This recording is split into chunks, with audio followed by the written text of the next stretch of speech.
Hello, new viewers, and welcome to Weeknight Hero. So, we're going to be a role playing podcast with 4 regular members. So, it's going to be me, my husband Christopher, my sister Katie, and my brother-in-law Caesar, where we take the roles of saving the world between our day jobs and all the other activities that we have going on in life to show that people can have fun in their everyday. Anybody can be a weeknight hero. The basis for our game is going to be the 3rd edition of Green Ronin's Mutants and Masterminds game. I'm an avid lover of RPGs and tabletop RPGs, video games, comic books, all of that.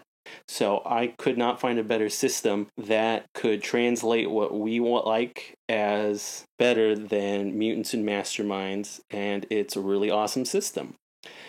You know, the system is really good at teaching you the mechanics. It's pretty easy to understand, but it is difficult to completely master. I will now hand the mic over to the players so that we can learn a little about their characters before we begin. So I'll start with my brother-in-law, Caesar. I play a character by the name of Palumbo Hogarden, and it is similar to the story of Serpico. Subsequently, after deciding that would be my character's backstory, we've done some research and found out that Serpico wasn't a very good person. You know, I'd like to believe I'm the good version of that. Anyways, I was a good cop. I refused to plant evidence or go along with some kind of corruption. Kicked out of the force, got my private investigator's license, and so far I have been cleaning up the streets. The one thing I would like to say in regards to, you know, I guess my power set or even my motivations, my power set is supposed to be for an investigator. I really am trying to play this in regards to like a private eye. And my original inspiration for the character was, even though it doesn't look like it or act like it, was Columbo. So Lieutenant Frank Columbo from the TV show. And I always liked the way that he solved crimes. So I try to build my skill set around being able to, have an aha moment. So the skill set was built around trying to be a good detective, but the detective that doesn't necessarily get into fights or gunshots or, gunfights. I unfortunately feel as though my character has become somewhat of a mix between a Mike Hammer, so that would be kind of a noir detective. And all that I mean by my character is that my character is just durable and also really smart and observant. So it just kind of happens to be where I guess I couldn't invest everything into one specific skill set, but the character I came out with is one I'm extremely happy with. Additionally, I'm playing the character from the perspective of, I guess, pansexual. I don't really have like a whole preference here.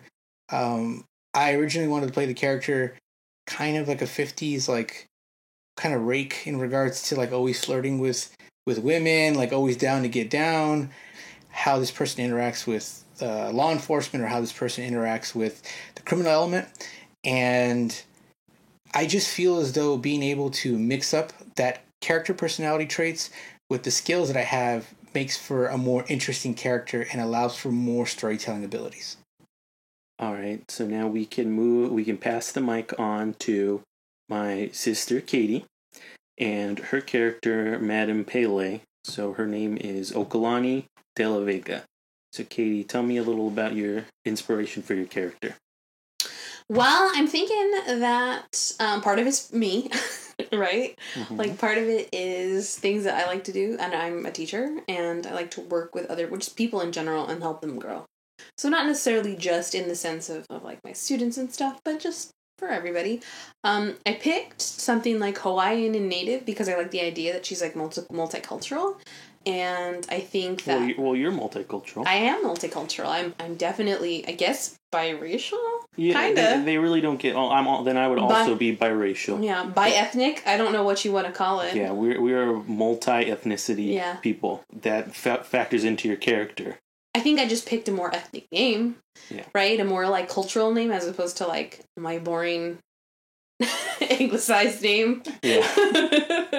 We both have very anglicized names. Oh yeah, I don't know what mom was thinking. Fitting in is important, I guess. Yeah. And so in terms of your character inspirations, so in terms of your power set now, what can you do? Well, mostly telekinesis and telepathy. So I'm thinking more like of a Jean Grey type combination, but not like shitty Jean Grey where she's like, oh, Scott, and she like faints every 5 minutes. I hate that Jean Grey. I'm thinking more like Phoenix Jean Grey, but without the like craziness, right? Without the Phoenix Force, just like her brain minus like the fainting and minus the crazy of the Phoenix Force, because I don't necessarily want world domination, but I can do like telekinetic and telepathic things. Yes. So you are very Jean Grey inspired. Your adventures would be a little more X-Men inspired. I know you wanted to be a mutant. Yeah, I just think that's the most, like, reasonable thing. I don't know what... I'm also really good at school, which is not far from who I am either. Like, I'm not as good as my character, obviously. So this wishful thinking, like, that I would be that smart and that good at school, but I think that's probably part of it, is that, like all teenagers, I used my mutant powers to get good grades. Yeah. Like, all nerdy teenagers. Yeah, if you've got it, flaunt it. Yeah. And so she's got, like, PhD. She studies a lot of different things, so, you know. Yeah, you're currently in Wonder City as a PhD candidate. You are doing, I think it's environmental science, is what you said? Mm-hmm. Yeah, so tying in with the setting, which I'll talk a little bit later about Wonder City. She's here for environmental science. It's the leading school for environmental science in the country, and so that's the reason why she's here. She's a gifted student, and she is gifted in brown. There you go. Isn't that a hashtag? Young, gifted, and brown. Yeah. Yes. Okay, perfect. So now that we have a little better idea of Katie's character, Madame Pele, we can move on to Christopher's character. So, Christopher, this is clearly not taking place in a different room at a different time period than the other two were. So, tell me a little more about your character. There isn't a lot to know. So, you're saying that you do not have a previously defined backstory. Correct. So, my backstory is unknown to me as a character at this point. Well, you woke up in a desert. Yes. Well, it's left intentionally vague because we are kind of going to fill that backstory in on our own. So you're mysterious and unknowable, and you woke up. I'm a guy, though. Yeah, you are a guy. I am a guy. Do you have a name? I saw a movie and stole a name from a movie. What was that movie? That movie was, what is it, Triple X? Xander. So your name is, you watched Triple X, State of the Union. State of the Union. What's his name, though? Xander... Cage. Is it Cage? Yes. Oh, that's upsetting. But yeah, his name's Xander. So your name is Alexander. Yes. I'm assuming that's what Xander is short for. So you are a transient here in Wonder City trying to discover your origins. Mm-hmm.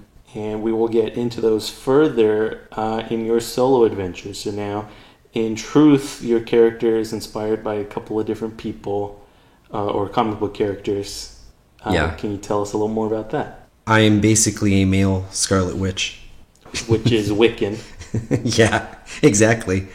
And so my powers are all going to be in that realm of being able to manipulate probability. So her initial power set, which was probability manipulation, and you are potentially magical. You haven't fully decided on it yet. Mm-hmm. Okay, perfect. And what kind of adventures do you want to go on? Magical adventures. Okay, maybe maybe we are decided on magic. Well, the kinds of adventures that interest me, different either magical beliefs or systems like that. That's why. Awesome. So that wraps up our little team knowledge session. So you'll get to know each other a little bit better in the next adventure that we do. Wraps up the introductions for Weeknight Hero. So stick around, my people from Mutants and Masterminds, also we can get a little more into the specifics of the way that I'm going to go about as a GM directing the game. So for my Mutants and Masterminds people out there, we're going to be starting at power level 6. So I know power level 6 doesn't get much mention in stories and games. I know for a lot of people in the Orthodoxy, power level 8 is kind of where you start at. But I thought that this one would be really, really interesting because power level 8 seemed a bit much for people who may or may not be familiar with Mutants and Masterminds. And Power Level 8 and all the caps and all the trade-offs can get really, really confusing for people who do not play tabletop games very often, and especially for people who are not familiar with the mechanics of a D&D based D20 game like Mutants and Masterminds. So Power Level 6 is where we're starting at. Next discussion on the docket, the story is meant to be a narrative told in podcast form. So quite often the mechanics for Mutants and Masterminds might come in the way of that in regards to initiative, the way hero points and power points are supposed to be spent. So I'm not much of a rules lawyer. There, as long as the spirit of the game is intact, I don't see a problem with it. As somebody who's played role-playing games for most of their life prior to Mutants and Masterminds, I'm kind of familiar with what should be allowed and what shouldn't be allowed.